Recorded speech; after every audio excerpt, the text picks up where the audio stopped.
If you are thinking about selling your home, then I got the big 3-letter acronym that you need to know. MLS. Welcome back, welcome home. My name's Justin, your local Bronx real estate agent. And if you're a first-time viewer and you want to keep getting weekly information on the home selling process or home buying advice, be sure to slam that subscribe button and the bell next to it so you don't miss anything. With that being said, we are talking about the Multiple Listing Service, MLS. So these are private databases created and maintained by real estate brokerages to share listings with each other. It makes it easier to help our clients sell and buy their homes. And by the end of this video, I promise you'll have an understanding of why the MLS can be such a big deal if you're considering putting your house on the market. The first thing to know about the Multiple Listing Service is that there are multiple listing services and they're divvied up by region. Second big thing to know is that just because someone's a licensed real estate professional does not mean they're a member of an MLS. The first reason MLS is gonna be a big deal to you as a seller is because of the marketing and exposure opportunities to potential buyers. We need eyeballs on your property. So when we put your home on the MLS, it's going to syndicate to sites like Zillow, Realtor.com, Trulia.com, Homes.com, so buyers can see your house and then they call up their agent and be like, hey, I wanna go see this house, can you schedule an appointment? That's one way to get a ton of exposure. And if you like what you're hearing so far, be sure to slam that like button for us. The second reason it's important to get your house on MLS, which is even more important than the first, is because it exposes your home to a bunch of licensed real estate professionals. And we're the folks that are coordinating the schedulings for our clients. We send them homes as well. A lot of our clients actually rely on us to send us homes because they're too busy doing other things. So you want to get your house in front of our eyes too, and then we can notify our clients. We're also going to do vetting earlier than our clients might. We're going to make sure the property taxes aren't too high for their pre-approval. It has all the features they're looking for. And then we can come bring them to the house to come see it.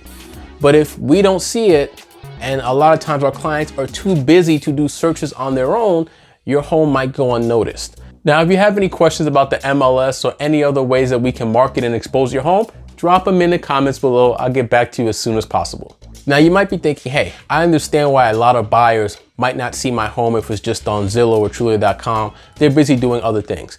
But why wouldn't the real estate professionals also check these other websites just to see if anything wasn't on their MLS? I mean, that's another opportunity for them to sell something to their client, right? Good question, great question. Here's the problem. One, a lot of the information we have on these sites, Zillow, Trulia, not accurate. We don't like to waste our time. I have seen a bunch of homes on Zillow that sold 5 years ago, still listed as active. Why? I don't know.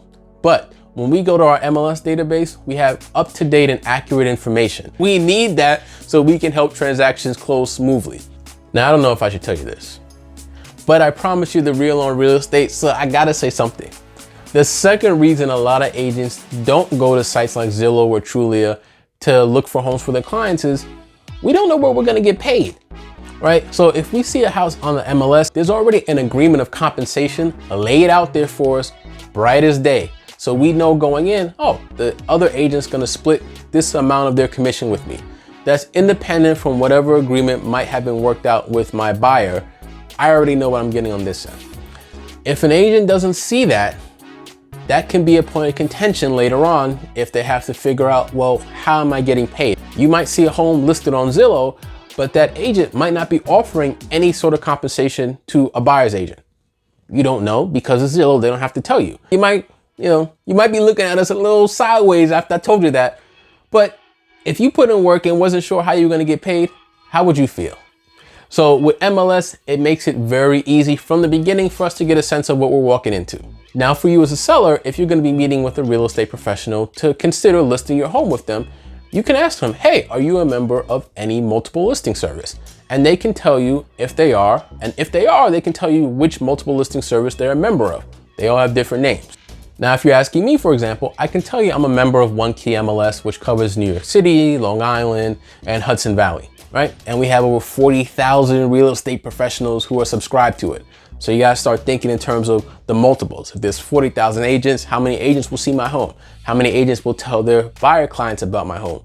You can easily get into the tens of thousands of people being notified about your home. Now, if we're talking about the Smart MLS in Connecticut, there's over 15,000 real estate professionals subscribed to it and covers the whole state. So just so you can get a sense of the scope of what we're talking about here to get the broad exposure we need for your house very quickly. Now, one thing I'm not saying is that a non-MLS brokerage or a brokerage that's a part of an MLS that's not very big in your region cannot successfully sell your home. I am not saying that, okay? Realtors watching and real estate professionals watching, I'm not saying that. However, if you are having trouble getting competitive offers, or if you're worried about that, that could be part of the reason why. MLS is a major tool in our toolbox. I'm just telling you about the showing and marketing aspect of it, but there's a ton of other resources it provides us as real estate professionals and information it gives us that makes it a lot easier to get your home sold effectively. Now, beyond marketing exposure, one thing that MLS can help us with is find out the value of your home. So if you're thinking of selling and you want to get an estimate of how much you can walk away with from your sale, I have a link in the comments and descriptions below so you can get your free professional equity assessment report and find out what your home's worth in today's market. Of course, if you know anyone that can benefit from this video, please be sure to share it with them. Sharing is caring. Lastly, make sure to slam that subscribe button so you can keep getting the real on real estate. Thanks again, and I'll see you next time.